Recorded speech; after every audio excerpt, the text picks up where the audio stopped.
Hi guys! Welcome to my vlog. Ayan po. So today ay namamasyal kami at hindi lang pasyal at hindi lang basta pasyal. Ayan po. So maglilibot tayo sa Quiapo. Hahanap daw kami ng pagkain. Ayan po. So tara, samahan nyo kami guys.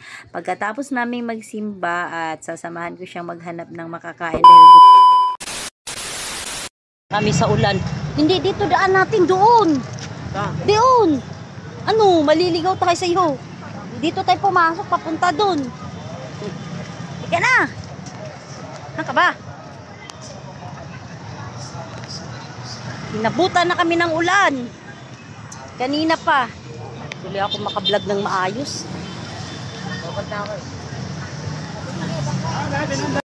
So, ayan guys, kahit maulan, ayun, walang plastic yung cellphone ko, pero sinundan ko siya kasi nahanap niya talaga yung makakain.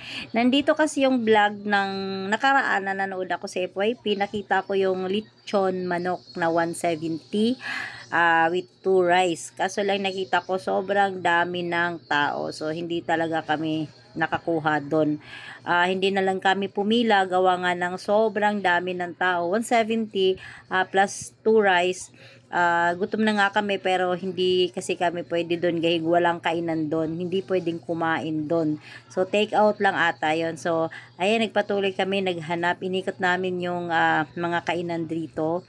At kailangan daw niyang kumain muna dahil nga nagutom siya pag drive. Ayan po. So tara, samahan nyo kami guys dahil maghahanap kami ng makakain namin kahit umuulan at tumutulo na. Basang-basa na yung damit ko. Ayan. So may nakita na po siya guys. Nagturo siya. Actually, pinatikim pa siya ng lechon. Tingnan nyo. Napili niya yung lechon kawali. Kasi kung lechon lang, iba kasi ang price ng lechon. So, pinatikim siya ng lechon ni ate dahil in-offer naman na free taste daw. Yan. So, tinikman niya yung lechon. Pero yung in-order niya, lechon kawali. Ayun. So, ako naman hindi ako masyadong kumakain ng lechon dahil nga may ano tayo dyan. Ang pinili ko na lang is yung ang tawag na ito yung malaking hotdog. Ayun, malaking hotdog.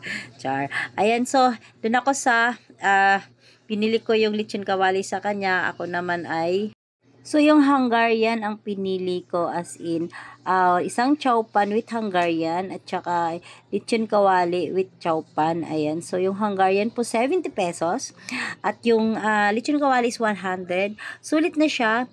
So, binigay ni ate sa akin, kinuha ko. Dito kami sa kabila kasi sobrang ulan naman at medyo basa-basa na rin kami konti. Lumipat kami sa kabila. Niyaya ko siya, dito siya sa kabila. Sabi ko, tara, punta ka dito sa kabila. Dito na kami kumain. Gawa nga ng basa kami doon at hindi kami magkasya din doon sa harap. Kaya dito ko siya niyaya sa likod at dito sa likod kasi kompleto. Kahit walang upuan pero makakakain ka naman. May paglalapagan ka sa makakainan mo. So, tiningnan ko siya. Tinikman ko yung sauce nila. Wala na raw silang hot sauce pero yung lechon sauce, sobrang sarap.